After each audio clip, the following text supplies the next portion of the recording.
little kid. Oh, there we are. Yeah. Yeah. Do. We're on, Brent. Oh, hello. And, yeah, here I am. I'm actually watching it live right here. And, yeah, so right here. You always get And carried away with. I get so excited. Yes, come on.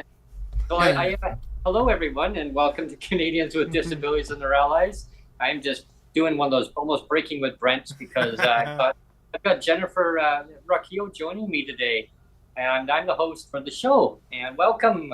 Here we go. See, there's a live broadcast. It's right live and in person. Hi, guys. It's so exciting to have you join, Jennifer. Thank you so much for coming on. Thank you for having me. I really appreciate joining you guys. This is going to be a lot of fun. It'll be interesting to hear everybody, views on everything going on in our disability group. So I'm really thankful to be here. Thank you for inviting me. And Brent, did you know what next Wednesday is? Next Wednesday. Yeah.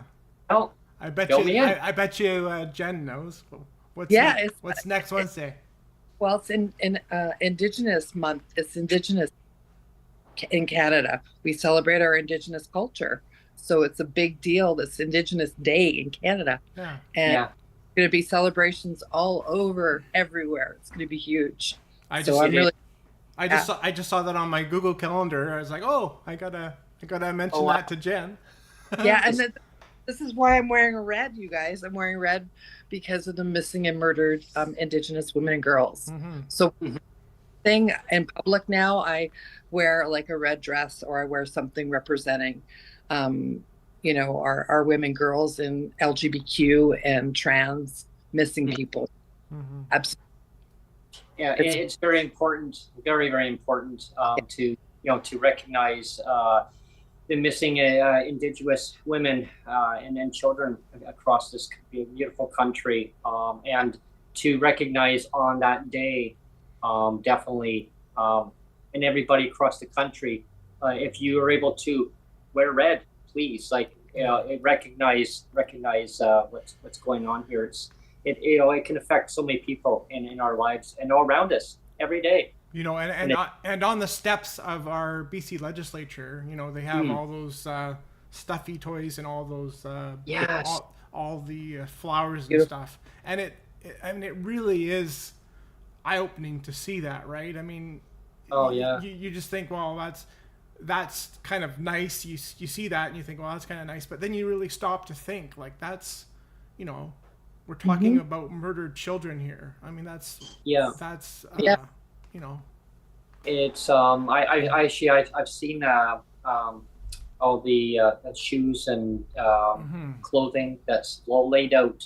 Right now there's construction going on there, but they do have that day set for putting all the clothing out there too. Yeah, the shoes.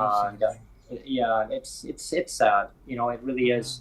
So Jennifer, you're joining us from Winnipeg, Manitoba. It's great to have you on. And so anyone tuning in today, Jennifer is a very passionate advocate too. Jennifer, you definitely like to see change happen and for the better for so many people, and like a lot of us, we want to see so much better for this country that is Canada, and we should be looking after our citizens in the country, and talking about Indigenous lived experience. I'd like to kind of maybe focus on that for a little bit, and then we'll talk about other things too. But it's more about your lived experience. So we'll kind of focus on the lived experience part of it first, and then we'll kind of move on from there. So tell me, if you want, in your words of about who you are, and just so that people know who Jennifer is. How you came to be, your origin story. How you came to be Jennifer.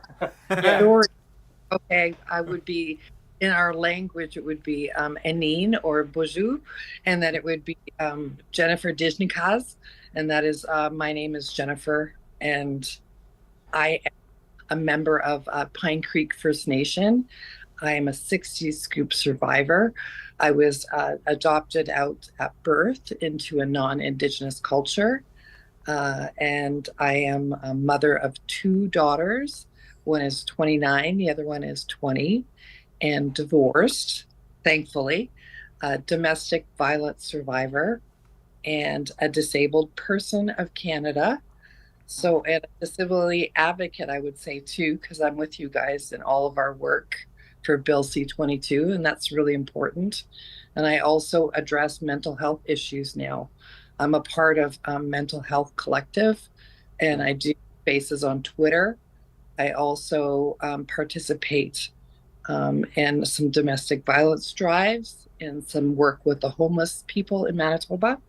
So I keep myself fairly busy. It's kind of a really good thing. And I'm starting to slowly get back into doing a lot of healing work with different organizations, just my own healing. And I'm really enjoying that. I've made a bison drum, I've made an elk drum, and I've done eagle teachings and gone to outside ceremonies. So I'm really grateful for the opportunity just to learn my culture, because being raised, I was raised in a non-Indigenous by Mennonite Brethren raised mother. She is Caucasian, German descent, and my father is, or my adopted father is Chinese. And I was raised in the Chinese culture and not learning the language, unfortunately, but definitely the cooking. So I'm really thankful for that opportunity. So, yeah, that's, I guess, a little bio scoop of me. And I'm in process of doing some writing projects and some other things that I can't really say right now because they're just beginning. Well, you can tell us. You can tell us. Come on. No, I can't. No. I want to, but I can't. Not until things. Yeah, Danny, not yet. Anyway. Yeah, in due process. And I'm also a lupus warrior. I ended up getting a chemotherapy treatment just recently and had another one 6 months prior, and it's been successful. So now I am off the kidney transplant list, which is a real miracle in itself. So the treatments are working, and I am recovering from, I guess, a homeless bout last year. I was homeless for close to 6 months and in hospital for 4 months due to undiagnosed health issues. And one of the reasons why I got involved and I met you guys was because I was denied yet again from CPP disability. They did not accept my application.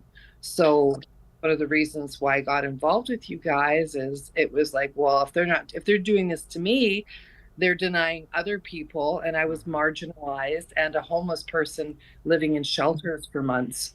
So yeah, it was, you can't stay silent. You have to use your voice. So really yeah, I'm really grateful for the opportunity. The last year has been very, very difficult. But I'm very thankful that I've recovered or am in the process of recovering from heart and lung failure. But part of it is the systems. I think the oppression, not just Indigenous people, but the oppression with marginalized people in Canada, including homeless and especially disabled, because some of the health conditions are permanent life conditions, and they're not being dealt with properly. So I think the best thing to do is what we can do in our fight with, Bill C-22. So, so I'm really thankful for being able to get to know you guys, get to know us with the group, even though there's been some challenges and changes. I'm really thankful to have the connection with you guys. So thank you. Well, one of the things I wanted to quickly touch on is like, I know for you can say that you're proud of your Indigenous culture, right? Absolutely. But it's interesting. Like I think it was about 5 years ago, I was on a radio talk show with somebody, and I was talking because I used to work for the Sam Sullivan Foundation, and one of the things that they did every year is they did an abilities expo. And it was to kind of showcase talents of people with disabilities, right? and I would sell my book there. I have a book, my Daddy Bentlake's book. It's a memoir, and so I would sell that there every year. But then I was on the radio show, and I said, it's kind of surprising to me, because he was saying, well, how's the turnout? How's the turnout of that every year? And I said, well, it kind of goes up a little bit every year, but it's kind of all this. I said it's kind of always the same people there, right? It's always like maybe 50, 60 people. It's always the same people. You never really see too many different people. And he said, and he made the point, and I know it sounds like I'm going off tangent, but I'm going to get back there. But he made the point that I think it's because people aren't necessarily proud of having a disability. Like we can be proud of our cultures, and we can be proud of our racial heritage. We can be proud of a lot of things, but one of those things we're not really that proud of is a disability, right? Because if you have a disability, you're immediately marginalized. It's not something to totally celebrate, really. And I can say that's true in my case. I mean, like, I respect my disability, and I respect it as something that God gave me to a challenge to work through. I respect it, but I can't really say I'm proud of it. So and I think that's an important difference. And so I was just gonna see what you kind of had to say about that. Thanks. It's so important to talk about.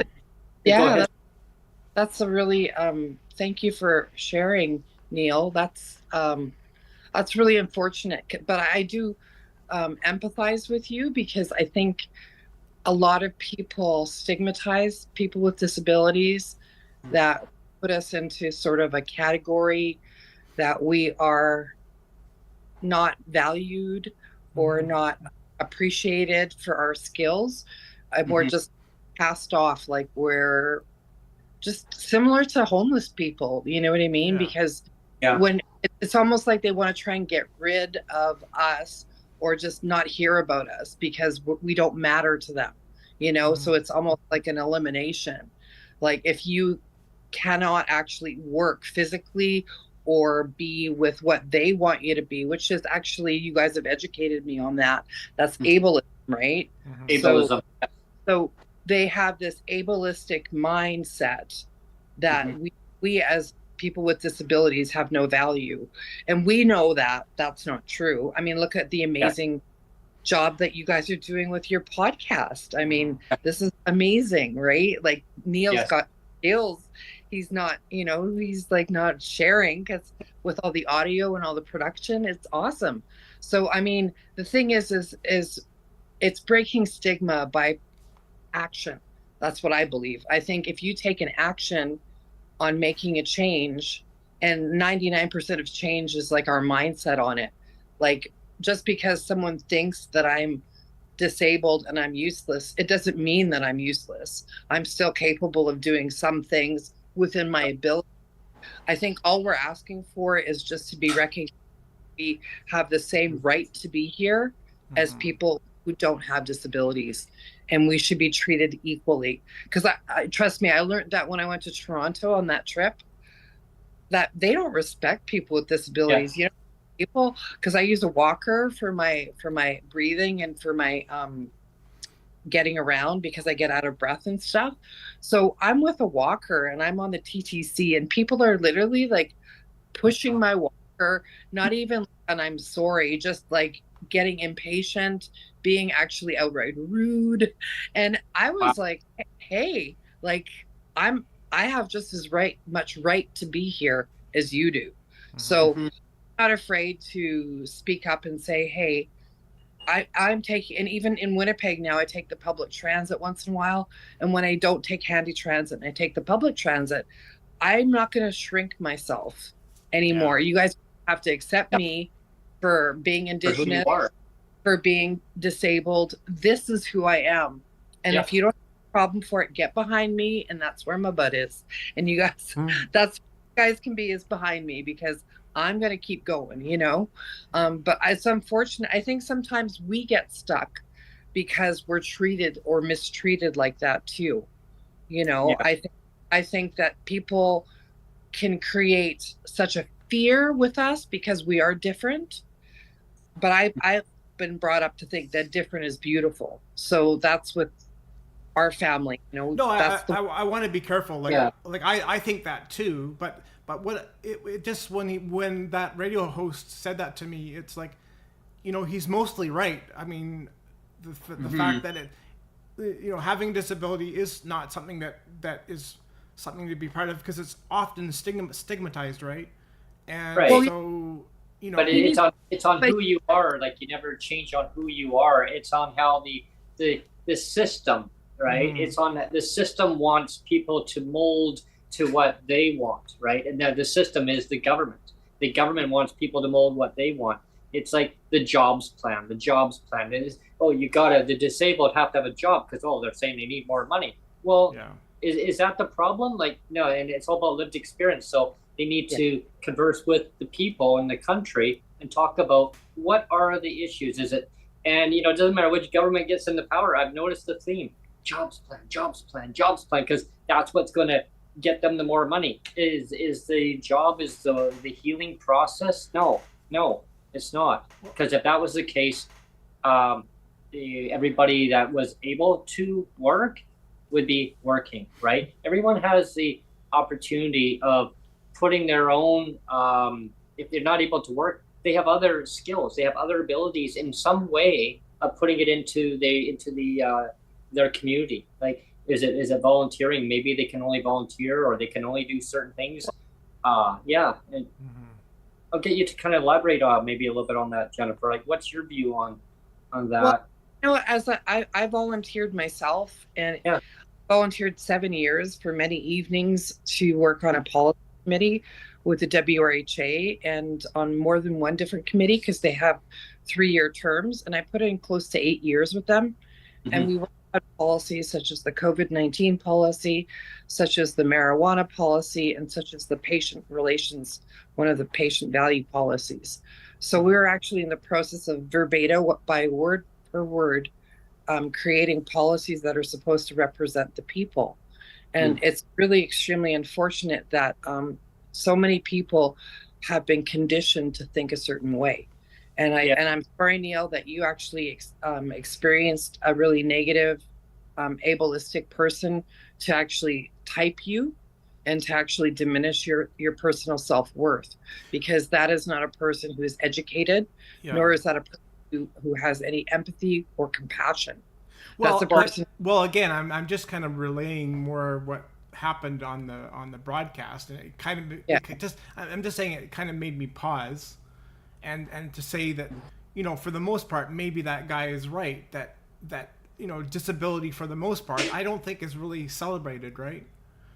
Or not celebrated in the way it could or should be. That I mean, maybe I'm off base, but I just thought it was an interesting comment that he made. More than anything. Here's like a little perspective on that too. Is like, I had gone through like a situation where it was such an ableist comment that was done to me from a government, right? From a ministry at the time. And it really lowered my self-esteem down for a while. And it really, but my inner self said, no, I wouldn't accept that. Like, it was deliberately done in a way where I was actually living on another portion of Vancouver Island at the time. And I mean, and I'll tell the listeners, I don't hold anything back, and that's what I do on my shows. So I lived in Nanaimo. Okay. I wanted to live in the Lower Mainland because that's where I grew up. I grew up in my hometown of Langley, and that's one of my bucket lists where I want to move back to. Okay, so to be closer to me. People are like, my God, you moved too much, Brent. Well, what it was is that I had moved to the Nanaimo, originally from Langley, and the story is that I moved in a place that had bed bugs. Okay, so I had to abandon. I lost everything. So I had moved to Nanaimo. I managed to find a place and just built up from there, got stuff as I needed to. And it was just one ripple effect after another. Like, it was some bad acting landlords who the narrative was they wanted to flip the place over. Hey, it is rent as is. That's is it, right? So it was like bouncing from one place to another. So anyway, I still missed my transit at the time. In the back of my mind was that it's not where I wanted to be. Sonia, her grandma and grandpa and grew up in Langley. Like, they owned a place out there. Her mom and dad used to fly her out there. I didn't even know that. And she said, "Oh, I like Langley." Well, how do you know Langley? So she told me a story. Well, she used to go there when she was a little kid, and her mom and dad would be flying a plane. They would land at the Langley airport, and so she'd spend the whole day there and go and walk. They would take her all the way to her grandma and grandpa's, walk all along the highway. I'm thinking, wow. Now, fast forward, that's a dangerous highway. I used to ride my bike along there. That's why I know. But so anyway, getting to the story of that is, so I was, so when I was in Nanaimo, I missed Langley. So I said, I'm moving back because I missed the transit. I missed everywhere I could walk to, Jennifer. I could walk around the community. I could go to all the different stores, shops, community center, be physically active. They have a track area. I could walk around it, anywhere, parks. I mean, you name it.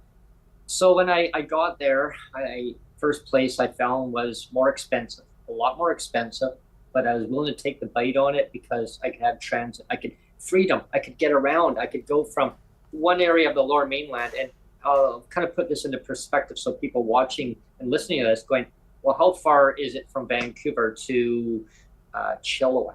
Okay, it's a good 2-hour drive all the way from Vancouver all the way to Chilliwack. I can take transit all the way out. I can't right now because it's a transit strike, but I missed the freedom of being able to get around. So I was willing to take the bite on the financial part of paying more for my rent. So I went to the ministry and I said, okay, so I found a place and this is where I'm moving to. I get a phone call from an intake worker at the time who processes the applications of doing a moving cost. Okay, moving cost supplement. Normally, the government likes to pay moving costs if it's substantially reduced rent. Okay, where are you going to find substantially reduced rent? Mine was the opposite. It was substantially increased. I got an earful. That's another pink unicorn, by the way. When they so I got substantially reduced is a pink unicorn. Yeah, so I got a earful from a government worker who said, "Why would I want to subject myself into harm? Into harm's way is the wording." And I said, excuse me, I'm actually wanting to better myself, look at opportunities. Maybe I can do some advocacy in my local community and get involved in the community and do a lot more. Oh, well, you know what? I mean, things, you just have to take life as is, and that's just the way it is. You have to accept the system the way it is. I'm like, accept the system the way it is. I lost it. I literally lost it. And I said, okay, my mom actually brought me up to respect myself. And she said, do unto others as you do unto you. And so she's like, excuse me, where are you going with this? And I said, what I'm saying is I'm not respecting you for your decision. Oh, I'm going to have to deny your moving request. I go, okay, so you're going to deny me from going freedom of movement from my area to another area. Well, you're going to have to figure it out. So so she says, if you're going to come to us and ask for help, I'm going to have to make a note of it that to deny you extra help if you need it, because you're going to be paying more rent. Wow. And I said, okay. So I wouldn't leave it alone. I actually went and filed a written complaint in to the supervisor. I got an apology from the staff, never from the actual person, but from the staff. Well, that's and good. They really apologized. And I said, I will not tolerate abuse. I will not put up with it. I actually grew up from an abusive father who I actually witnessed abusing my mom. And it traumatized me when I was a child. And my mom brought me up to respect myself and to stand up for what I believe in. And I believed in what I stood up for, and I would not. I mean, sure, maybe she had a point. Yeah, like, why would you want to pay more? But at the same time, I knew that the opportunity was that I was going to be able to find something else. And I moved into a new place, and well, that's another story in itself. End up being back in Victoria because we got priced out from a corporate landlord who had a narrative of wanting to flip a place over and make more money. Yes. This is a bit of an offshoot, I guess, but while you were speaking, Brent, it kind of brings to light this idea of, you know, disability porn, we can call it, right? Where people and maybe even government officials will say, you know, you're such an inspiration, Brent, or something like that, right? Mm-hmm. When all really you're doing, or all that I'm doing, or all that Jen's doing, is all we're trying to do is just live like everybody else. We're not we're not doing anything special. You know, no. we're not trying to be inspirations. Like they can say, you know, oh, you're just such an inspiration, Brent, that you ate popcorn for dinner, you know. Yeah. Because I know you've done that, you know, once or twice, you know, because you can't afford, you know, so it's like, congratulations on being able to skip meals or eat popcorn for dinner, you know. It's like you're such an inspiration. Well, that's bullshit. We're not trying to be inspirational. We're just trying to. Or how about the frozen Miracle Whip? You know, I mean, like I got that. I had chicken strips, and I just wanted to do it as a dipping, right? I mean, and it was all frozen. I'm like, damn it all! Like, and it wasn't. And for just, you know, so you guys know, everybody watching, it was Sonia had gone into the fridge. She had grabbed this mayonnaise, and it was all frozen. She showed me, and I said, you know, this would be a good Breaking with Brent segment. So I started analyzing it. She wouldn't even touch it. I looked, it was all frozen. Like, how can it freeze? I mean, that's another wasted food cost. Like, so, you know, I mean, wow. And people just take it for granted. Oh, they'll disabled, they're not going to put back into the community. And I totally agree with what you're mentioning about this, Jennifer, because like I was going to kind of comment on that, is that you give people the resources, you give them the opportunity, and so they can thrive in the community that they want to be in and grow in, right? And so, like for me, I was told, well, from a media, like they interviewed me where I was living, said, what would happen if we took this money away? What would happen? I go, I would have to move. And then people say, well, you live in the best city there is in Canada. I go, well, it's beautiful. I like it here, but I don't, like, I like the scenery, but I'm glad I don't live in the city part. I live on the outskirts, so I have to commute down into the city. I wouldn't want to live in the direct city. Why? It's just too busy. And I miss the transit. And now I can't move back to my hometown because it's too expensive. And so the government goes, well, there's more to do. There's more to do. Well, okay, well, why don't you listen to lived experience and listen to us of ways that we can work with the situation.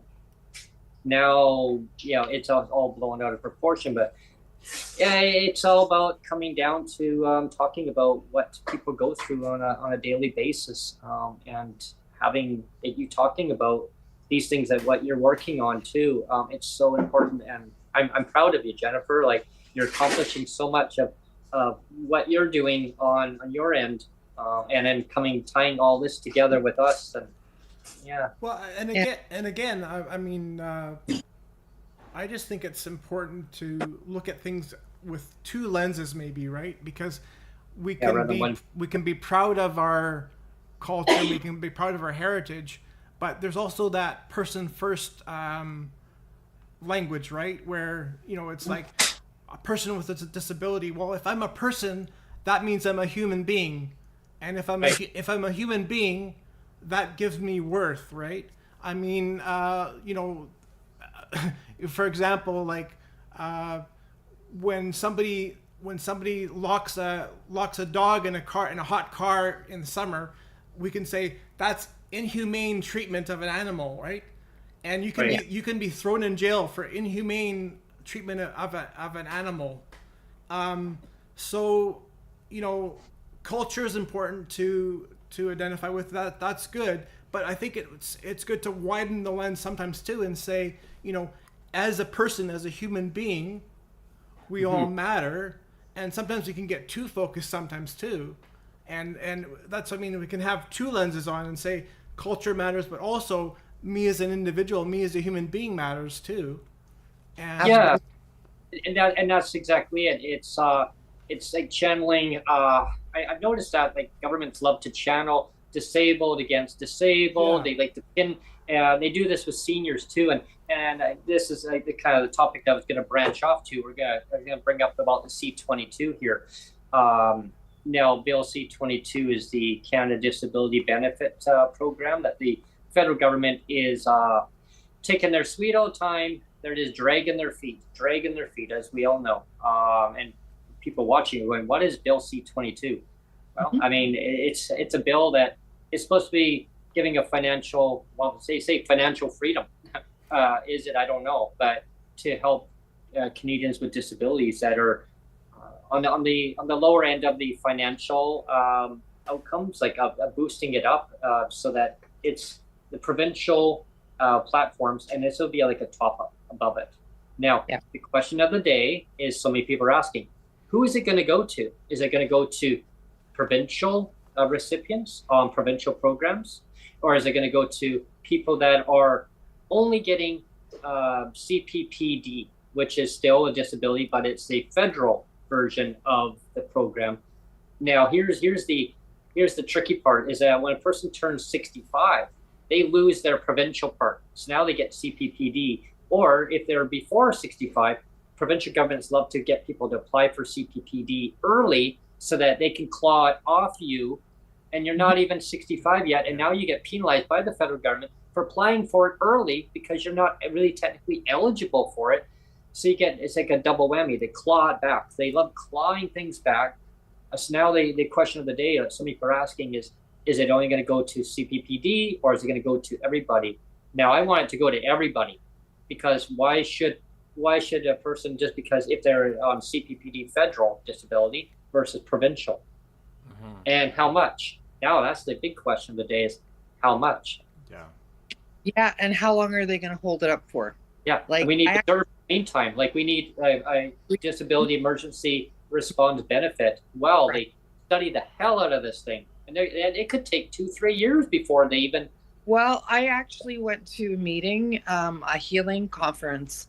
It's called Day, and I actually sat down with a senator who is one of the disability leaders for Canada. Her name is Mary Jane McClellan, and I actually. She went to university with my birth mom, Linda, at the University of Manitoba. So when I introduced myself and I let her know who I biologically, my birth family is, she knew everybody. So it was really nice to actually have a little bit of a hug and a catch up with her.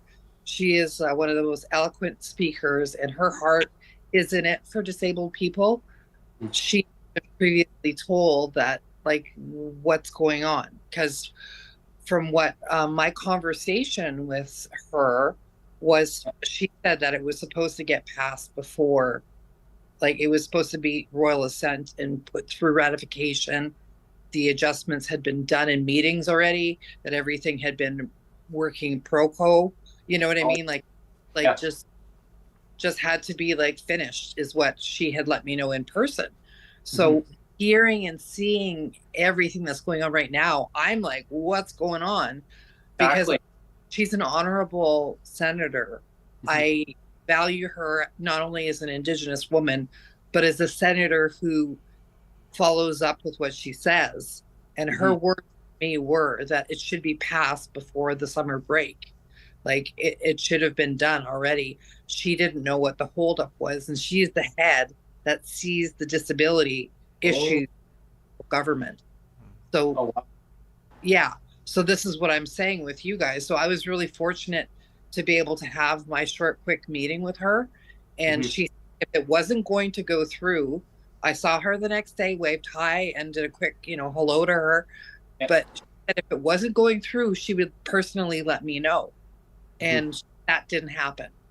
So as far as I know, this is all new information, and I have emailed her. I do have her email, and I did email her, like, please let us know. Everyone who is a person who's got disabilities, including myself, we're freaking out because not the way it's supposed to go.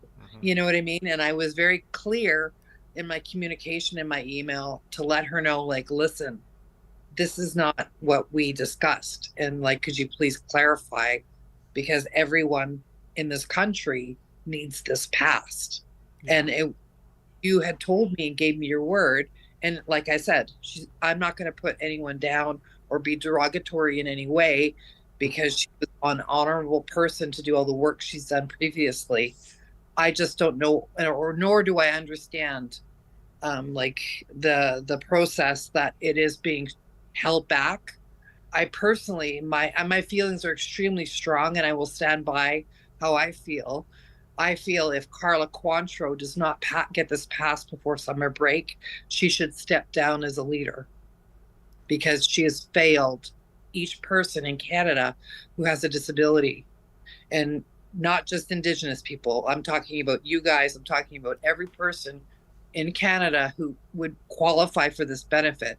If it does not get passed, it is a failure of leadership. And there's over a million. There's well over a million disabled people that would qualify for this. And our Prime Minister, Justin Trudeau, needs to start being accountable for having people underneath him like Carla Cointreau. He needs to take her down, demote her, remove her position of power if she cannot get the job done. That is what she's been paid and hired for, not for photo ops, not for going for lunches, not for doing anything. She's fired to get the policy in place and taking care of the people. And to me, I am my grandmother's granddaughter and my residential schoolhouse survivor. I will repeat myself with that. Carla Cointreau should be either terminated or stepped down. She doesn't pass this before summer because there's no excuse for it. It's over 1,000 days to get this processed. When I was in committees for the WRHA, we would have time frames, sometimes 3 months, sometimes 4 months, sometimes 6 months. And I was volunteer. We had to get that job done. So there's no reason for a person in her position of authority to be slacking, to be lagging on anything. None. So that's where I'm going to leave that at. I hope I've made myself clear with that. Thank you on that, because like right now, it was today, Tuesday, it was actually supposed to be brought into the House.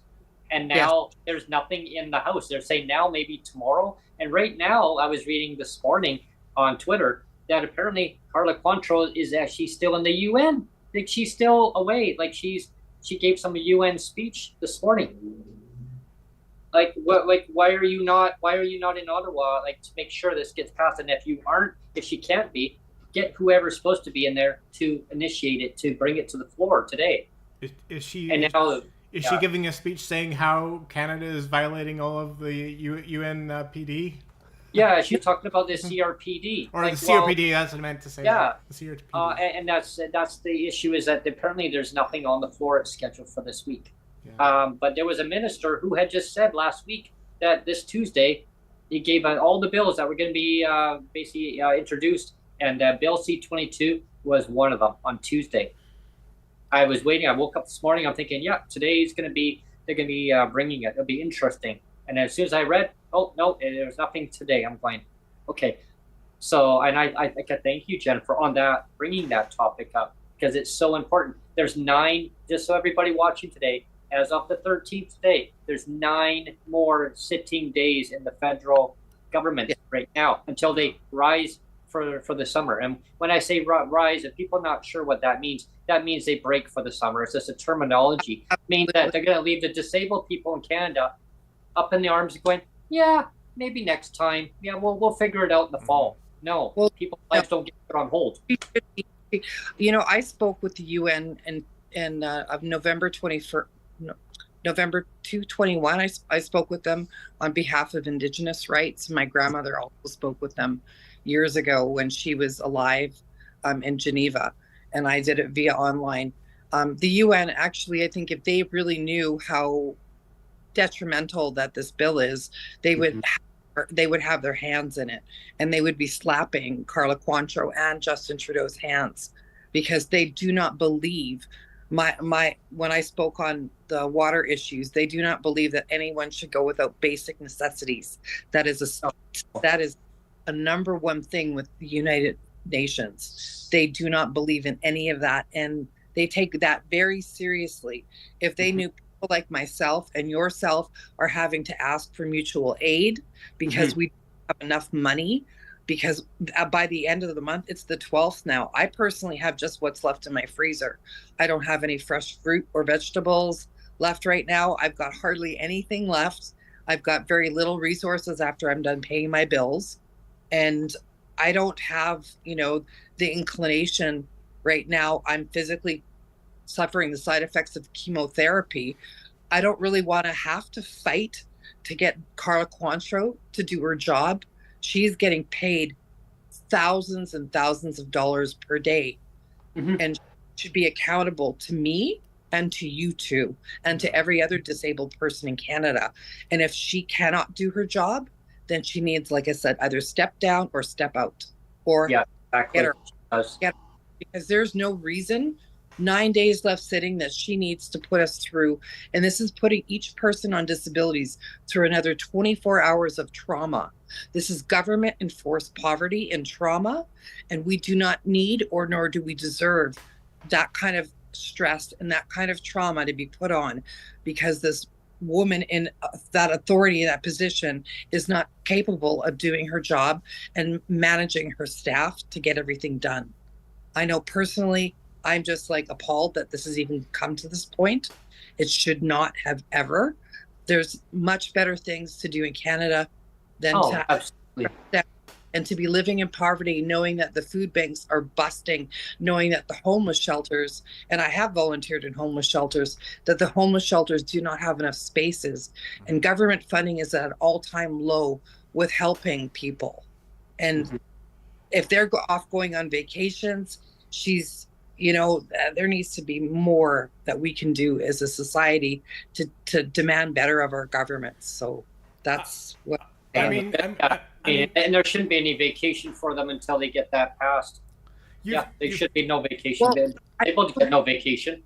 The worst part about it is them cutting their days down. If they have a job done, then you guys stay there in chambers until you get the job done. Yeah. I honestly, I'm fired in my life, and I've been fired for way less stuff that they're doing. If you're not done the job, I worked in film. If we were not done the job, we stayed and we shot 14-hour days, 12-hour days, 16-hour days. Or you're fired. If you don't do your job, you're fired, right? You're out of here.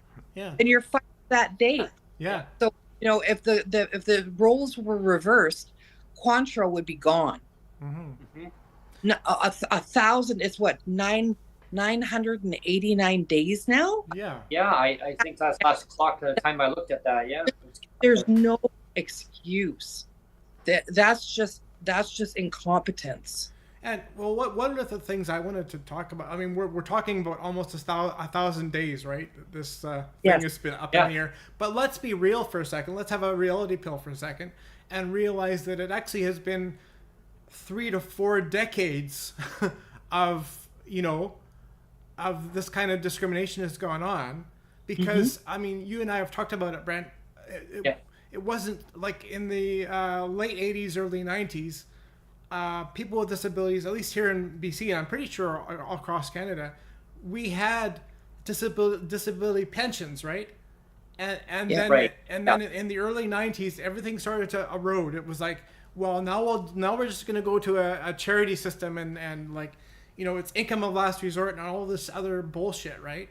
It was around 94. I'm glad you brought it up, Neil, because there was a research company, and I had the actual website link for the longest time, and I used to kind of refer back to it just for notes. And they had every single province, Jennifer and Neil, every single province, and they would say what the rates are, and it would say kind of like little boxes, and it would say this is what the mandate is, this is what the caseload is, and what they project things to be increasing based on caseload. As people age, they would get older as the demand would become greater.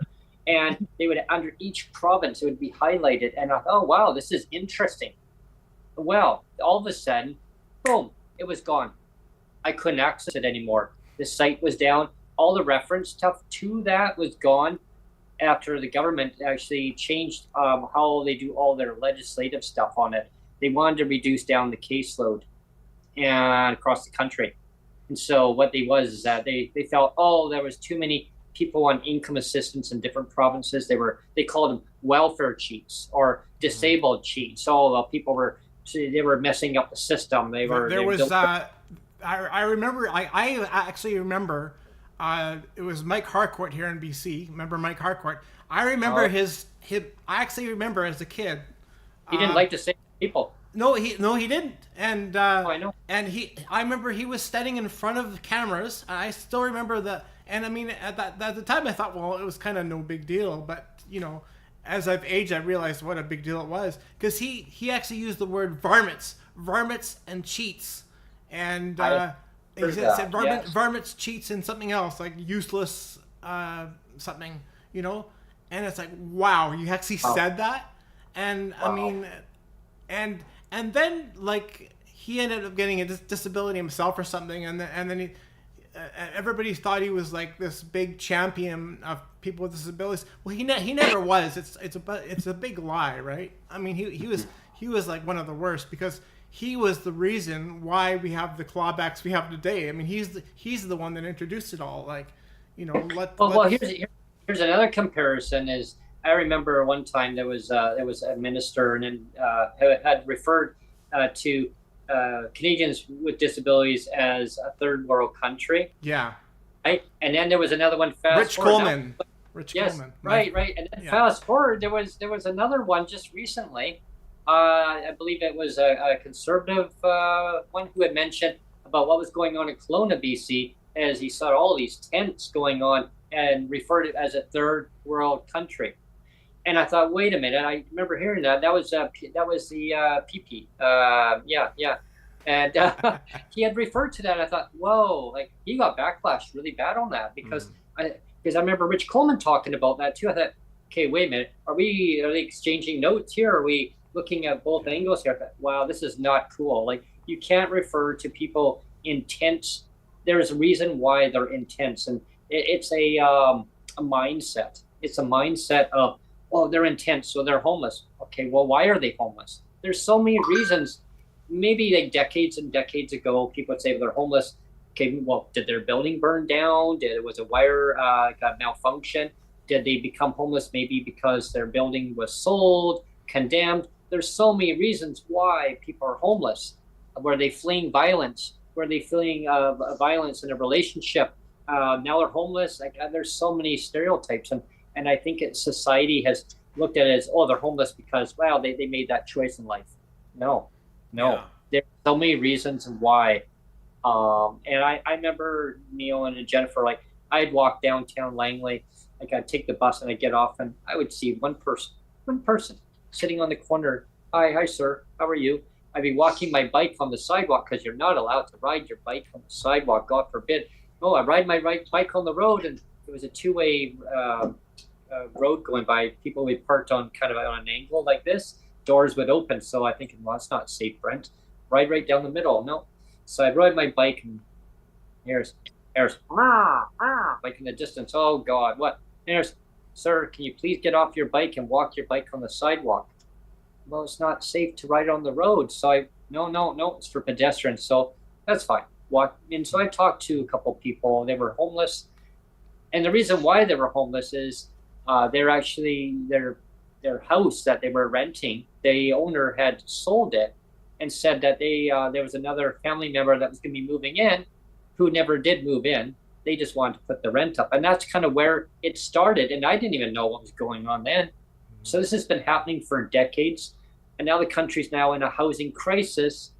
Yes. And there's so many, like, there's a lot of economists saying, well, it's all because of Airbnb going on. It's about corporate landlords, or it's about taxes, like all these ideas, but there's no housing plan from the federal government. And Mr. Trudeau, if you're watching this, where's the housing plan? Like, there's a lot of parties. There is no plan. Like, where is the plan? Yeah. Why? Because it got deregulated decades ago. And my mom and I, God rest her soul, we used to get into arguments, you guys. We used to get arguments. And I'd say, so when I move out, where am I going to find to rent for $325? And that's what my shelter allowance was. And at the time, and I didn't know a lot, how did this shelter, all this stuff, how did it all work? She's like, well, I'd be doing newspapers. I'd deliver newspapers, and I look in the classifieds. My mom would say, why are you looking in the classifieds, Brent? What's so interesting? Well, I'm looking at bike perks. And then oh, neat. What is it about housing? And I look at this housing, and $425, $450 for rent, $500. Oh, move-in bonus. Oh, cable TV, the whole package deal. Like, oh, neat. My mom's like, I don't look at that stuff. And I said, well, how may I ever afford that? She's like, well, don't worry. Don't raise your rates, because that's what they're going to do. They take care of the disabled people. And that was the mindset. My mom always thought they were going to take care of the disabled people. And I said, oh, really? Oh, okay. She said, don't worry. I have faith in the system, because they will do that. Well, God rest your soul, Mom. Unfortunately, they're not doing that.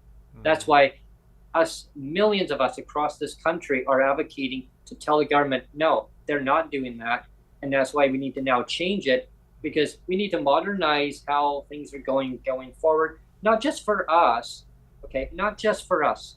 No, it's important, but it's also for generations going forward. Yeah. Like, I feel really sad about the children that are now growing up, that if they don't change, the government don't change the way it's going right now.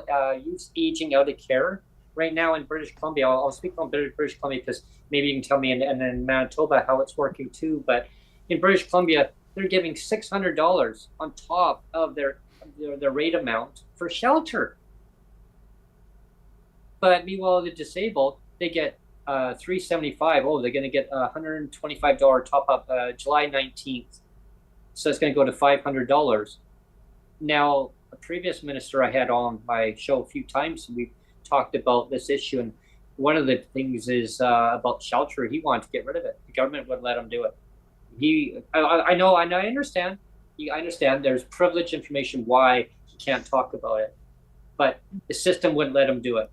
So if the system would let him do it, then what is it about lived experience? I mean, he was a minister. He knew what was going on, and the system would let him do it. So if they wouldn't let him do it, are they going to let us do it? Yeah, can I interject for a minute? Yes, oh, for sure. What I personally think is that the people that are making the policies and that have created the whole legislation process don't know what it's like to go hungry, and don't know what it's like to be homeless. So they're living kind of a privileged life, and they have no idea how detrimental. Because I mean, when I was on the policy committee, I was at one meeting where I had we had our lunch break, and I was sitting beside one of the guys who was one of our head CEOs of the WRHA. And when I was talking to him, I had said, like, he asked me what I was doing. I said, well, I'm volunteering, and I'm also a disabled person, and I'm going to university to take my Indigenous Spiritual Care training part-time. And he said to me, well, like, I want to get out of here after this thing, and I want to just go to the lake. And I'm looking, thinking, wow, are you ever privileged? Like, your mentality, this is a meeting where we're talking about policy that is important to make every patient's life better. And your priority on this is to take off and go to the lake. This policy is about people, needing care. Like, to me, your mind isn't where it should be, because you're not into the meeting, and you're looking at your watch, knowing that your break is starting soon for the weekend, and it's a long weekend. But what about the people and the patients that are sick in the hospital? And I think about the disability person that is one paycheck away from being homeless, that can't wait, that doesn't have enough food in their fridge. What about those people, to Carla Cointreau and to Justin Trudeau? How are you going to explain to your kids that daddy and mummy help somebody go homeless or choose MAID? Or even worst case scenario, we had someone within the groups that I'm in with disabilities and mental health issue, someone didn't want to wait for MAID, so she killed herself. I was just reading about that just the other day, and it really struck me here. There's no way. Yeah, that person actually used to come into my once upon a time my Twitter space. Yeah, and actually was one of my co-hosts, Jennifer. Wow. Yeah, and I'll actually say the name out there, Joanne Mott. Oh. and it really struck home. And I saw the post, and I put my condolences to his mother, and it puts tears in my eyes, because it doesn't have to be this way. And the federal government, like, modernize, listen to us, let's do this now, get DERB out there in the meantime, stop pussyfooting around, stop giving excuses. Oh, we need to do amendments, we need to do more amendments, we need to bring it. You know what, just get it out there, get the DERB out there, equivalent to whatever the amount is supposed to be, and you're not telling us how much it will be. What is it going to be, $1? I can't even go buy a freaking chocolate bar for $1. Why would I buy a chocolate bar? I'd buy something healthy. Isn't that we're supposed to be eating things healthy? Buy a banana. You have to hope that it's actually not too mushy, because I don't like mushy bananas. Or buy an apple. My God, you can't even buy one apple for barely $1 now. Yeah. I hope that it's not rotten inside. Absolutely. And the one thing, I believe it was cancer. I think this was another girl that I'm referring to. Mm-hmm. I think that's Joanna, I believe, rest in peace. Like, she should have been taken better care of in her life.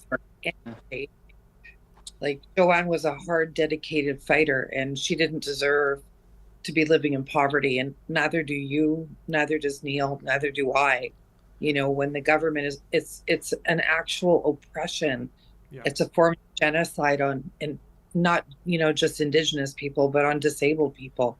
That's what they're doing. And honestly, it's really, really wrong. Yeah. And we live in such a wealthy country, Jennifer and Neil, and like, there's no reason. Yeah, there's no reason for not taking care of your citizens. I mean, just because a person is disabled, was it a choice that they made in life? No, it was no choice. They were born with it. You can get a disability at any point in time in life. You turn 65. I remember a gentleman who used to come into our Twitter spaces when I had it going, and used to come out and talk about it. And even to this day, he still advocates to bring awareness to the system, the systemic issue, and it's an ableist situation where you turn 65, you're no disability anymore, apparently, according to the government. Healed.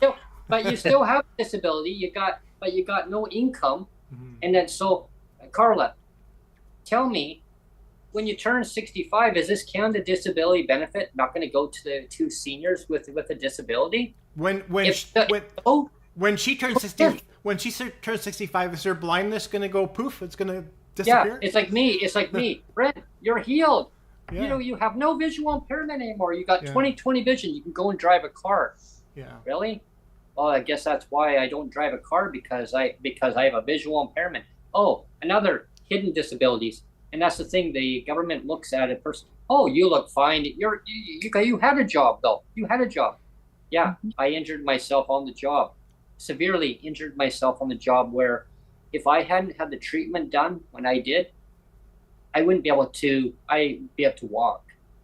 Like, I severed a disc, like, so bad. I didn't even realize how bad. Lucky for me, okay, just for me on a personal level, I had to go through physio and chiropractic treatment, agonizing pain. Like, the pain I never in my life, excruciating such pain. I said to the doctor, can you give me put me under while you do the treatment? No, Brent, I have to do the treatment, and you're going to have to work with me and through physio. And then I'm going to have to release you back to your employer. I couldn't work. I was done mentally, physically. I was done with them. And after that, I was then told you could no longer do that kind of employment again, that kind of work. Mm-hmm. And I said, no, my mind says, no, I can do it. Your mind may say, but physically, Brent, you can't do it. You can't.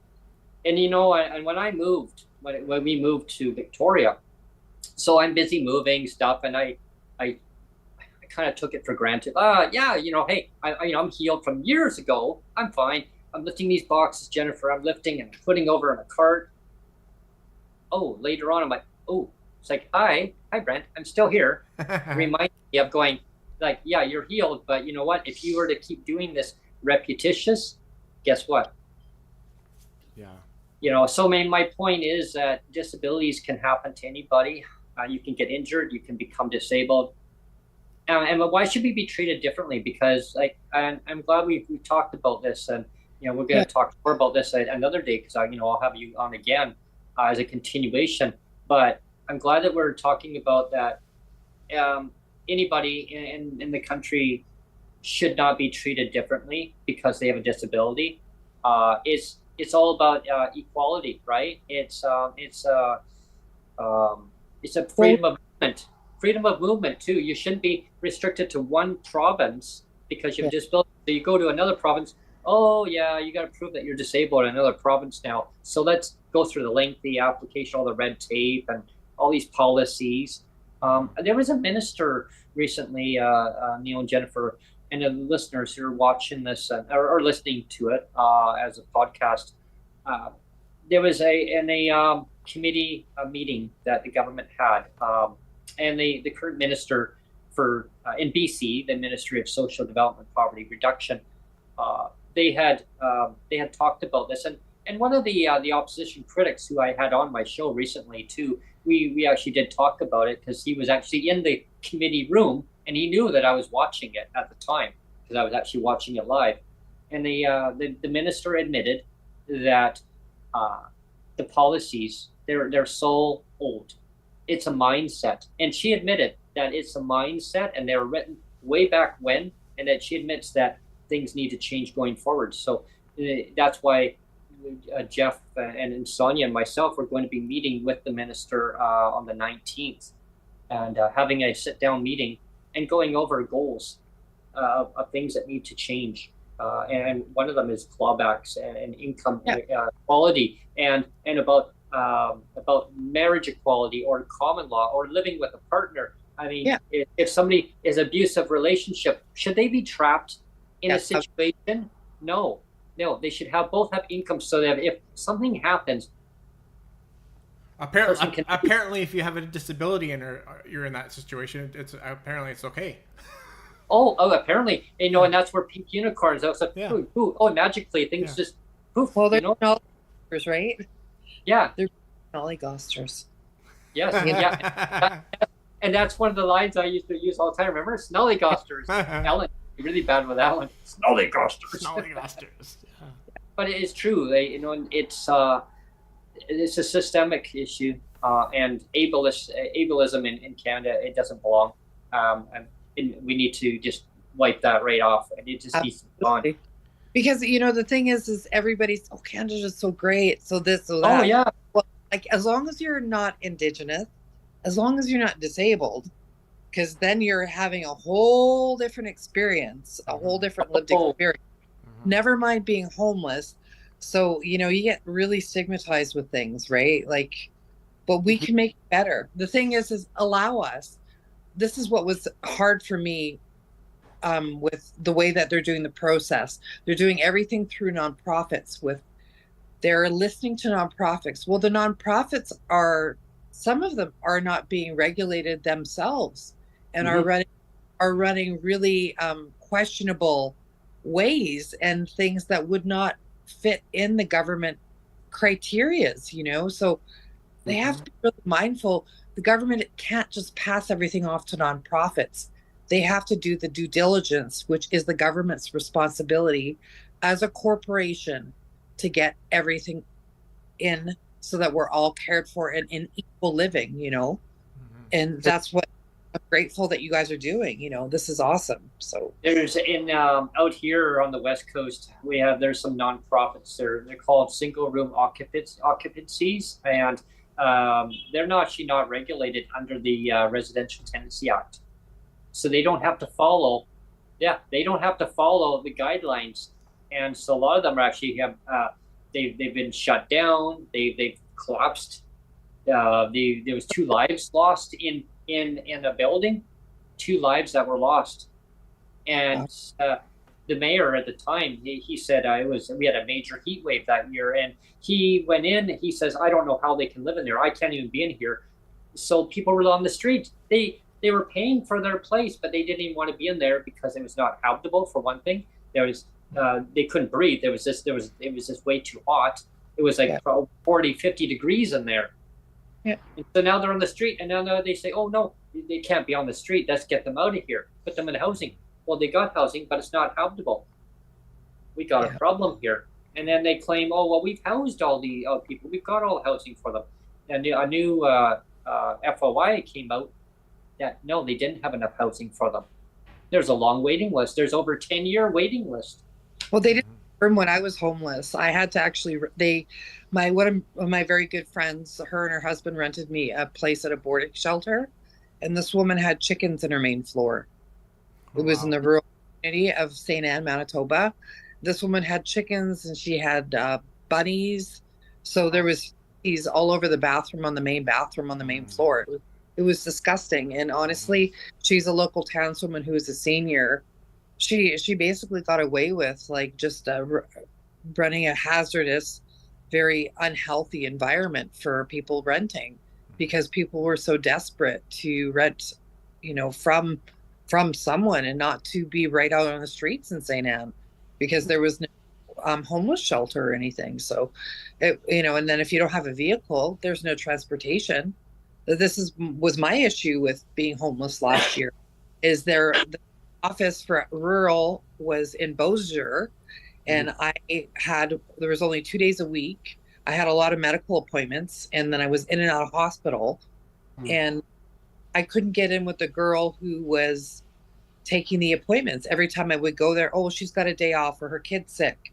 And she was the only one taking applications in, which created like a block or a barrier for me to even get on the EIA disability. So I ended up actually having no income. And then by the time I got all the doctor's notes, I got my first disability check from them, and they gave me predated for how many days, or for how many days were left in the month, and I got a check for $62. And I'm like, yeah, so that was for my first check from EIA Disability in Manitoba. Yeah. And fighting with the rural, I was so grateful to come into Winnipeg when I was in hospital rather than being stuck out in the rural area, because the rural area, not only do they not care in the province of Manitoba, they don't do anything. They close your file. Then you have to go find a ride, pay someone $40, which you have no money, coming. You have to sell something, pay $40 to get someone to drive you to the office to get the application filled in, and then find out, oh, well, we need you to come back. Well, I don't drive because of my disability. Yeah. I have no way to get to another city that's over an hour and 20 minutes away, that you're making me go there to do the application in person, and nor do I have the funds. So like, it's almost where that's why people do quit. That's, but I mean, I'm grateful that I'm where I can go by public transportation or handy transit now and be more independent, myself. But I think there's barriers that the whole system has for disabled people. I mean, I go see the health minister of Manitoba on Friday, and I take 2 buses, and it literally is a 5-minute drive from where I live, where her office is. But the way that the people from the transit system here, they don't have any direct buses or shuttles that take you there. You have to go all the way to way on the other side, that transfer and take another one on the other side. And it's like people who do make these decisions, who do create these programs, who do create things, don't listen to the people actually using them and don't know our needs. So I think when you're not meeting the needs, then you're failing. And when people are dying from needs not being met and proper procedures, policies in place, it's a complete failure of the system. That's what I think. To quote Yoda, do or do not, there is no try. Yeah, exactly. It's a systemic, definitely a systemic failure, right, on government's behalf. When I was actually in my hometown just last month, Sonia had gone over for her medical appointment, very, and I'm not going to get into detail because I know it's privacy, right? She doesn't want to talk about it, but she had gone to see her heart specialist, right? Okay, so we had a fight with the government. We had to fight with the government, all because they said, well, if based on Google says you can go from point A, from where you live, and get to the hospital all in one day. And I said, well, she's got to be at the hospital. So she was, arguing with them. And so I said, well, can I say something? She had on speakerphone. She goes, oh, yeah, sure. Go ahead, sir. I go, this is none of my business, but I'm looking at Google while you two are talking, and you're basing it on driving. She doesn't drive. That's right. Oh, I said, she takes public transit. So now it says transit is now going to take 5.5 hours. Yeah. Okay, now BC Ferries, I'm looking at the schedule here. I can't get from the first bus in the morning to get the first bus, to get the first ferry. I have to take a taxi from here to get downtown Victoria. Then the bus goes out to the first ferry in the morning. But from here, I'm on a main bus route. Go figure. They can't get me down there. Oh, okay. And I said, so even if we were to take the first ferry, it'd be rushing to try to get to her appointment on time, because she has to be there. Just because the appointment's at that time, they have to get her to register in the hospital for the appointment. So I'll have to call you back. She said to Sonia, I'll have to call you back. I have the information right here. But no, they have to, like Sonia said, no, they have to find out for themselves. Were you kidding me? So call back. Oh, by the way, you now qualify for the accommodation. So whatever's cheaper, taxi. The taxi says, oh, it's going to be $120, $120. Oh, well, whatever's cheaper. So that she said, well, let me call you back. She looked into the accommodation. Oh, accommodation's over $300 for a night in Vancouver. $336 plus tax. All the fees that go with it. Oh, so it looks like taxi's cheaper. So they're willing to pay for the cheaper cost. Of course. I said, well, you can't get anywhere for 120. Sonia goes, oh, I know where to stay. Okay, well, that's up to you. You guys figure it out. So I went and booked the accommodation further out, and it's only like it's about a 45-minute ride out to transit, and then they call it a SkyTrain, which is so neat out in the West Coast, all the way out to Vancouver. But then you take one little bus ride, it's like a 3-minute bus ride up to the hospital. I booked it, and so while I booked it, I was able to make an extended accommodation, and I got some points, so I was able to make it work good. Stayed at a friend's place. Nice. So I made it kind of an extended little mini, like not a vacation, but it was kind of like a little mini one where I was able to then, hey, I can explore around. But here's the point of the matter is that if I lived there, I wouldn't have to go and start exploring around and costing all that money. All that money could have been used for other things, for food. It could have been used for other things. But we so much wanted to do. We're exploring around and saying, hey, this is nice. We got to see this area again. I did Breaking with Brent. And, I went into a local MLA's office while I was out in my hometown. Mm-hmm. Surprise visit. That was a good video, actually. And he was surprised. The secretary, they were there like, can I help you? And I said, well, I knew Andrew Mercier. Do you know Andrew? Oh, yeah. I said, I helped to get him elected before. Oh, really? Yeah, I helped him on his campaign. And oh, wow. So now he actually got elected years later. He ran again. He won. So now I said, but this is my hometown. I had to move. Why? Because I got priced out because they didn't listen to me. Government didn't listen to me. Oh, does he know you're here? No, it's a surprise visit. So she goes, okay, so stand around the corner. He's meeting with somebody who's going to come out. He doesn't know you're here. And he's, oh my gosh, you're here. Mm-hmm. So I said, well, and I blah, blah, blah. I gave the reason why I want to be back in the community. Oh, well, yeah, but you're in Victoria. Got a good MLA out here. Yeah, I know. She's awesome. That's great. But that's not where I want to be. Sonia goes, we want to be in Langley. This is where we want to be. Well, yeah, This is the place to be. I go, right. So the fact is there's no affordable housing. And the thing is, he goes, well, yeah, but at least in Victoria you get to advocate, right? Okay, so my point is, to the people watching, great, to advocate, but why should we have to keep advocating that the system is broken? Fix it, right?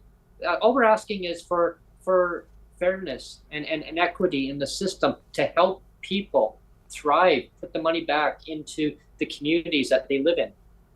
Everybody will prosper. Where you pay your taxes when you buy something, you pay your taxes when the gas prices go up, prices of food go up. So that tax is there. It gets handed on to the consumer. The consumer pays for that. We're taxpayers. We file our income tax. we're taxpayers. That's why you have the social insurance number, right? So the old saying is, oh, they're not taxpayers, really? Yes, we are. Yes. Yeah, and that's just ignorance, And I think part of it's ableism. Yeah, part of ignorance is lack of knowledge, right? So all we can do, even with ableistic people, even with racism, is just educate. Educate them. Educate. Best that we can do. Educate and try to do our best to input because of lived experiences, because of experiences, and to not stay silent. I think the most important thing is to, as a community, if every disabled person in Canada stood up together, united, it would be unstoppable. And I'm glad that you mentioned about, educate them, because it's working with them to make them understand that why things are the way they are. And it's maybe no fault of the person. They don't understand. It's how the government has set stuff up, right? Yeah.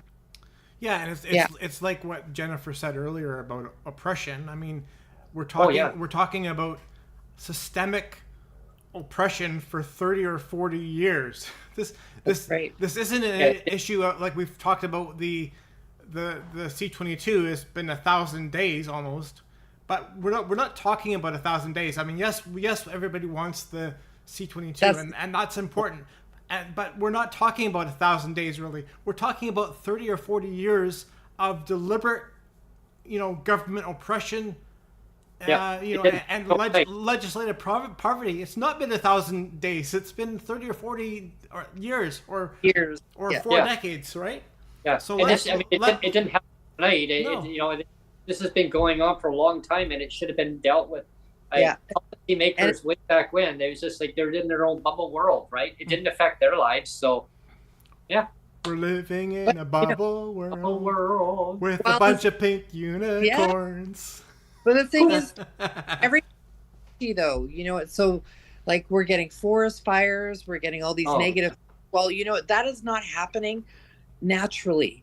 Like there are people doing arson because of the way that they're getting treated, and I have no knowledge of who set any fires.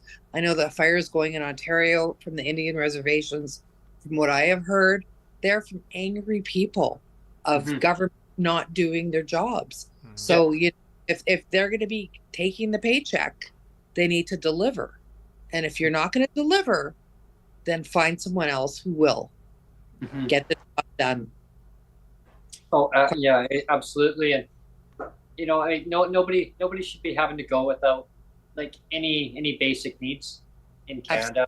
You shouldn't be going without your basic necessities, your toiletries, your food, your accommodation. A lot of terminology is called shelter. I'll go to a bus stop, and I joked about this the other day. There was one of my neighbors was at a bus stop, and he says, "Oh, the shelter." I said, to him, I lost it. I said, Jennifer, I said, no, don't use that word shelter. I don't like that word shelter. Why? Yeah. Because it reminds me of a enclosed space that it's just, it's like an oppression wording. And I think society can change the wording on that. I mean, I don't know to what, but I mean, it's a bus awning. It's a I don't know, it's like a gazebo. I mean, maybe a gazebo. Because a shelter reminds me of how government uses the word shelter. Yeah, but that's almost like, again, that makes me think that it's almost a deliberate choice by government sometimes to use oppressive words. It is. It is. Yeah, it is. Words are powerful. You can use words to bless or break somebody down or curse them. Words are very powerful. That's where with the writing of the way that they're doing the policies, they're one word can change everything. You know what I mean? They remove it. It's just.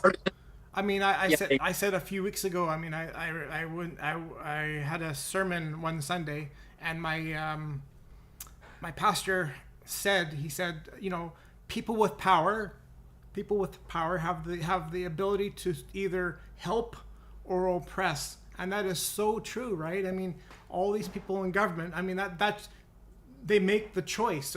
It's all about choices, right? They always say they always, well, I mean, remember Stillwell, she said, well, it's all about making the best choice. All about choices. If you're on PWD, just make a good choice. Well, it's choices for the government too, right? Sacrifices, choices, and that's one thing that I learned recently, because I would see the same gentleman. I would see him quite a bit. I enjoy a nice walk around my neighborhood. It's very quiet at nighttime. It's very peaceful. No vehicles. During the daytime, it's busy, but at nighttime, it's quiet. It's right off. And I would see him, and I talk to him, and I have lengthy talks about advocacy, what I do on the show. Like the guests I bring on, he says it's a wonderful thing that I'm doing, and he thanks me. And just so you know, he wants to thank you for also for all the programming stuff that you do, and he hasn't watched it yet, but he's going to. And I learned a little bit about the gentleman, and he's getting up there in age. He's in his late 70s. He says, I'm going to be clocking 80 pretty soon. I go, you're not walking 80 kilometers an hour. He says, I feel like I'm in my 30s, sir. I'm like, wow. Okay. But bring it hard, eh? In his heart, but he's very energetic. But one thing I learned from him, he actually used to work for government. I did too. And me too. Once upon a time, just everybody knows, I used to. We're all like, put our hands up. Government employee. Yeah.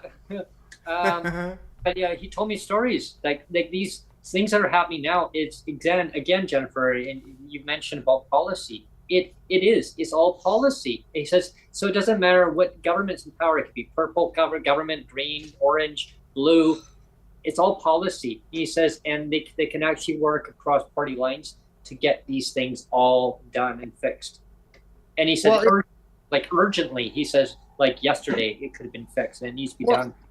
Absolutely. And the big thing is it's a failure on all political parties if this continues. Yeah. So it's a failure on the government's part. It's a failure each opposition party. And it's just a failure as leaders in anyone in anyone in politics. You almost got through a whole show. Without almost. Yeah.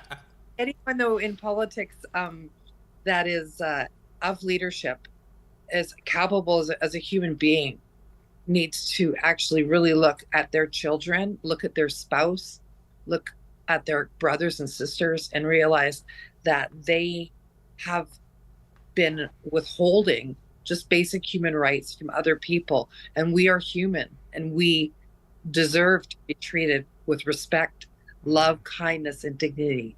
And we're not getting that right now.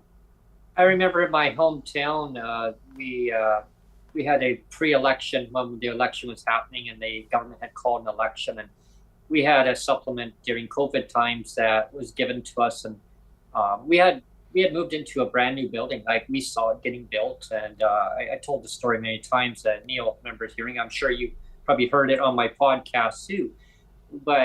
And I talked about it with the Breaking with Brent segment when I was actually in my hometown, when I was out there and the plane was flying over. And I started out with, I had an iced coffee there, and I was talking.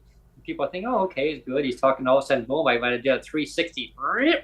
And I started talking about the reasons why, right? And so I'll kind of just dive a little bit into that. Here's what happened is that there was an announcement going on. I was enjoying my nice place, and I thought, wow, the view. And I was looking on Twitter at the time. I was just kind of going through, and the premier is going to be here. Okay, but he had called. He was campaigning because they're going to be launching a new extension of a train system that goes from into Surrey, which is a municipality, the largest city in British Columbia right now per capita. And of course, Neil lives in Surrey. It's a huge city. It's the place to be, Brent. It's the place to be. The Langley's the place to be. That's why I did the Breaking with Brent. But anyway, my point is that he was campaigning about launching for a SkyTrain. And we heard about it. Sonia goes, John's going to be here. John's here. I go, what? Or he's going to be here. I go, well, he's going to be, or he's going to be on stage. When? In about 45 minutes.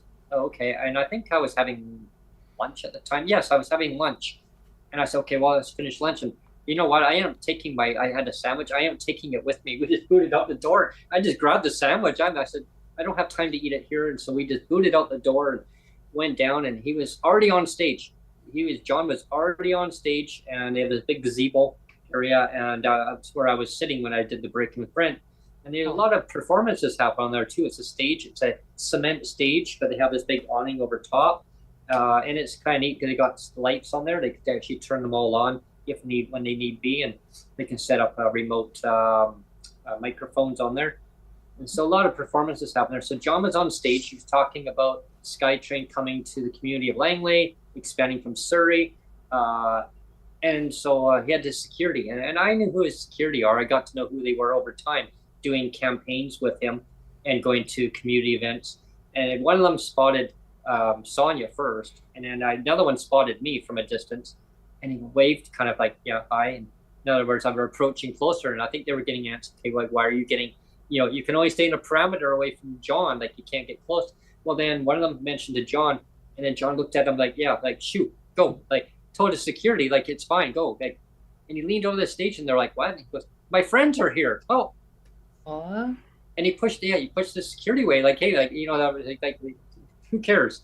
And he goes, hi. He goes, my friends are here. How are you both doing? And he shakes a hand. He goes, I said, yeah, it's COVID time. He goes, yeah, whatever, right? He's like, good to see you. And I go, what brings you here? I go, well, I heard about the SkyTrain. Yeah, of course. It's all like, hurrah, hurrah, like, I'm here. Yeah, campaign because of that.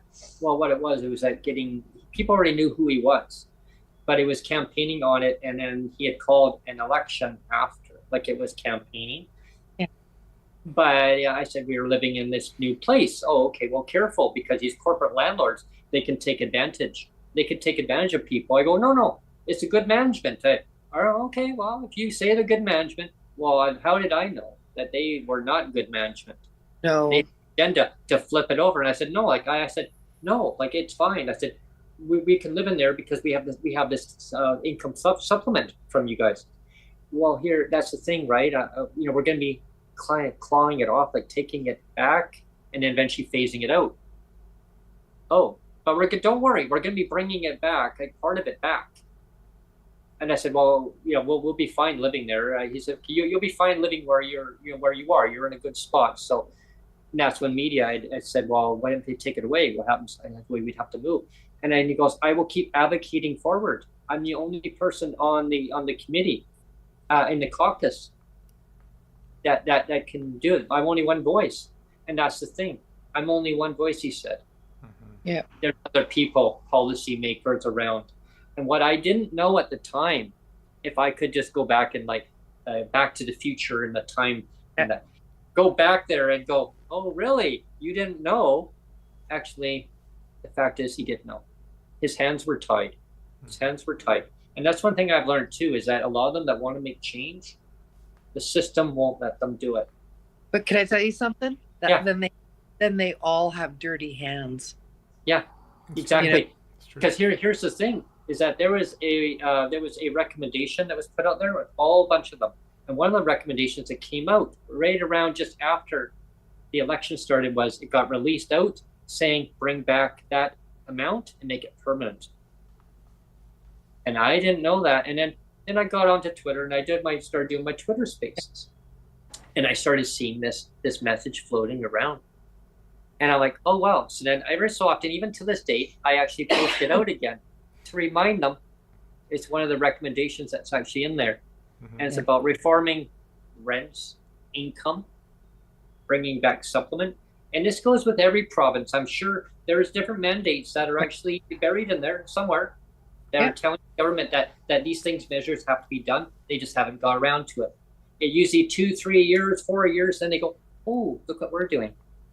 Yeah. By then, people are suffering. They don't need to be suffering in whatever province you are in Canada. Even back in the Maritimes, in the Atlantic provinces, my gosh, Jennifer, their rates are so deplorable. Oh, I know. I don't know how they even get by out there. It's so sad. And that's, like I say, that's an income inequality, and that has to change too. So yeah, it's so many changes.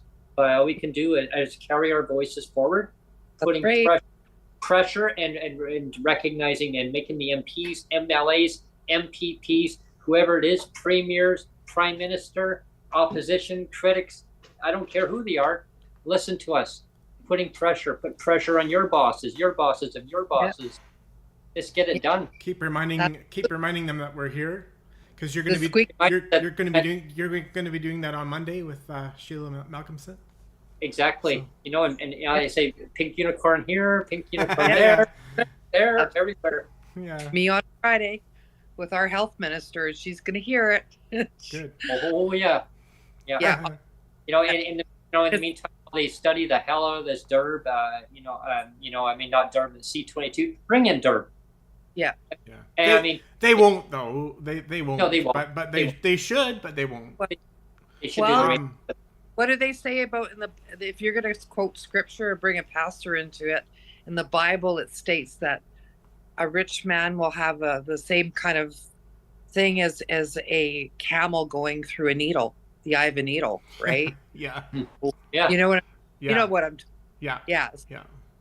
So really, all these people making decisions about us, most of them won't make it if you believe in that to the next world, because the path is narrow. It is. And these people are not remembering all of the people that they're supposed to be, that they've taken and made an oath.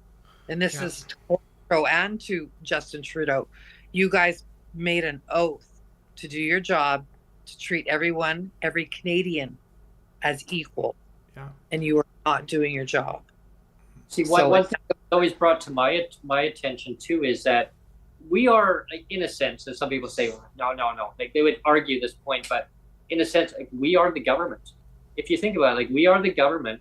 We elect them meaning the official party or representatives, and we tell them to go out. This is what we want done. This is what we want done. If you can't do why we elected you, or do the best you can, then you need to then drop off, because it's like we're it's like, sure, they represent the income on our behalf.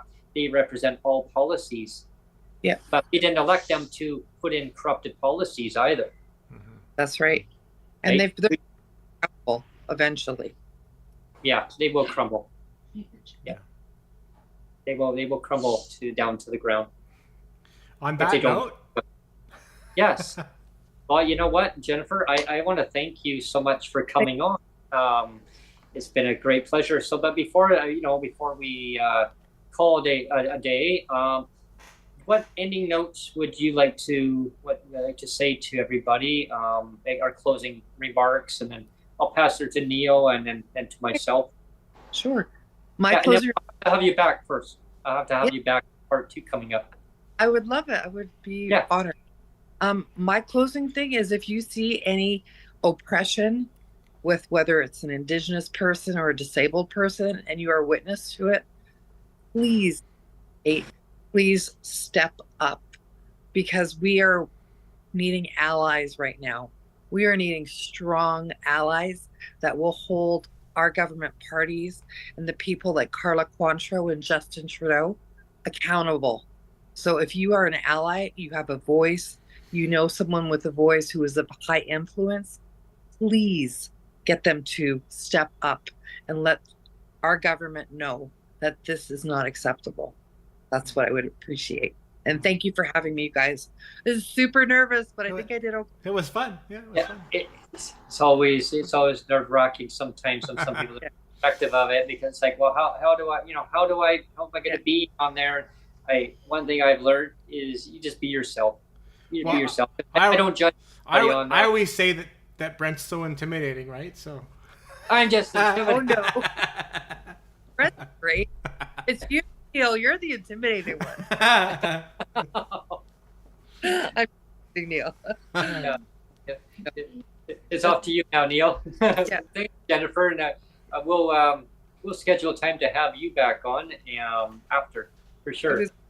Thanks so much. Yeah, it was a good segment, and I just think it's important. Again, like we were talking all show, is we know that the C22 is important. I mean, we've talked about almost 1,000 days, but I mean, like I said, let's be real. It's been a lot more than 1,000 days. It's been 3 or 4 decades, and it's the provincial governments that are responsible. It's not the federal government that's responsible for that. It's the provincial governments that are responsible for that. And they need to step up while we're all waiting for the C-22. I mean, all these provincial governments should have 3 or 4 decades ago done the right thing. And like with all these clawbacks and pink unicorns, I mean, yeah. I've always said like the pink unicorns need to die. So yeah, that's my closing statement. Yeah, and yeah, thanks, Neil, on that. I'm gonna kind of continue on that topic of for my closing statement on that part, where you're right. Provincial governments are responsible for their citizens in each province. Right? I mean, great if a federal government's going to come out with a program, a national program, as a top-up to the existing provincial government programs. That's fantastic. However, people need that now, right? They needed it decades ago.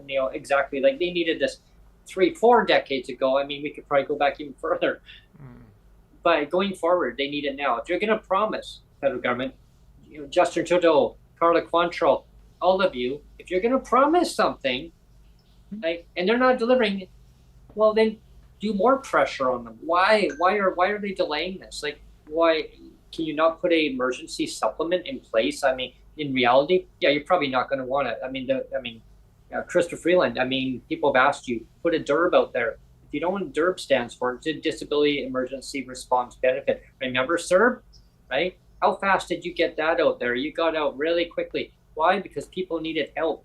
Disabled people need help. Why, are they not citizens of Canada? I mean, are we not, do we not live in Canada? I mean, we're not supposed to take care of one another, especially during hard times. Well, we're in a crisis.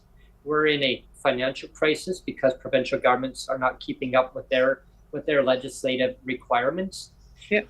Okay, they're not keeping up with food. They're not keeping up with the cost of housing. Everything that a person has a right to have, they're not keeping up with it. Provincial governments have the legal responsibility to take care of their citizens. Okay, so why are we not doing that as society? So many disabled people, are reaching out for financial relief by their financial aid, like mutual aid, right? As we talked about earlier, they're reaching out for mutual aid. Why? Because they're needing help. Every time I turn around, there's mutual aid requests, and they have to hope. They have to hope that somebody will actually help them. They put their Amazon wish list out there. I've put my Amazon wish list out there. I've asked for mutual aid help. I've got criticized by a few people. Oh, and I'm not mentioning who, right? Yeah. One person says, "Oh my God, no, don't put it out there. No, they're going to claw it off you." Are they? Right on. Go ahead, try and claw it off me. Go ahead. It's not going to work. Well, the whole system is charity driven anyway. Like, well, the government system itself is charity. So I mean, what do they expect people to do, right? Well, they want people to go to food banks. Yeah. So that's exactly it. They want to go to food bank, right? Because the food bank's going to help you out. They're going to help you. Are they? Yeah. Are they going to give you fresh food? Maybe some will. And then this will be another segment, so I'll get into that. About that, that'll be our next, our follow-up topics on that. But okay. I know somebody will be watching that right now. I'm watching you, Brent. Yeah, no, because I want you to advocate on my community. Hey, we'll talk about that another day on another episode. But food banks are only meant as a temporary measure, right? Just give people the resources that they need. Let them make the choices that they need that are best for their health. They have different health conditions. People need different dietary. See, there I go. People have. There goes the perfect show. Yeah. Dietary supplements, right? They need different foods that are going to be good for their digestion. There's foods that I can't eat. I love eating, and I still eat them. Peanut butter. I love peanut butter. Yeah, I still eat it. Me too. Eat it. My system don't like that. Might be too much, but you know what? I don't care. Why? Because it fills me up. Yeah. But with that being said, I want to thank everybody for tuning in today. I'm going to be having Jennifer join us for part 2, and it could be part 3. Sometimes we usually go to part 3s, just so you know, FYI on that one. So, yeah, and I'll say this on the next part 2, Jennifer, we'll be going to part 3. We'll turn it into a Harry Potter's novel series. Yeah. All right. Part 3, and then we got a special episodes. There you go. Yeah. But with all that being said, as all I'm joking, but I'm serious on that part about part 2 and part 3 though. Subscribe to Neil's YouTube channel. Like us, please. Yes, subscribe, like, share, and then stay tuned. And look at my Twitter bio. It actually has a link that goes right to the live shows. I forced Brent to put that on there now. He did. He twisted my arm. He said, "Do it, Brent. You gotta do it. Come on." But it makes it a lot easier. People will click on the go. Where do I go to watch it live? Now they click on it. Boom! It goes right there. And now you just have to tab it over. If for some reason it doesn't go right to the live show, tab it over to live. Boom! You're watching me live. Oh, it should though. If you it should. But if for some reason it didn't, you'll see tabs that goes over. But just in case. But stay tuned for the next upcoming guest, and that will be on Thursday. But watch for the Twitter feed on that, and any announcements on Neil's YouTube channel, because that's where you're going to find the most recent updates and all the live episodes. Breaking with Brent, Coffee Time with Brent. I love doing that. Yeah, and I think there's like 232 videos up on there now. So if people think there's no content, it's like, well, there's only 232 videos up there now. So, and Jen is she's episode 25 now. This will be episode 25. 25. Well, there you go. Since the relaunch on YouTube. Yeah, it's taken off. So anybody who knows anybody that wants to come on to the show, reach out to us. Reach out to me. Reach out to Neil, and we'll get you scheduled in. There's the days that are available are every week as Mondays, Tuesdays, Thursdays, Fridays. There may be the occasional Sunday, but we really try to focus like Sunday. They have to bribe us. Bribe us for a weekend. Yeah, but definitely not on Saturdays. Saturdays are a no-go. Wednesdays and Saturdays are a no-go. Okay, so but we try to focus on Mondays, Tuesdays, Thursdays, Fridays. Sometimes we could be in the morning if somebody wants to come on in the afternoon. And if they them to being like 2 people on one day, it'd be like an hour episode in the morning, hour in the afternoon. That way we're not cramming up a lot of the day, right? But I want to hear from you. Reach out to me. Lived experience. And working together as communities across the country from coast to coast to coast, we got to make a change, right? We can make a wave across this country saying it's not okay. It's not okay that the way the system is set right now. We can do this. We can make a change. Let's make it happen. Mm-hmm. So thank you, everyone. Until next episode, stay tuned and watching for the next Breaking with Brent, Coffee Time with Brent, and our next guest will be coming up soon. Stay tuned. Bye, Brent. Over and out.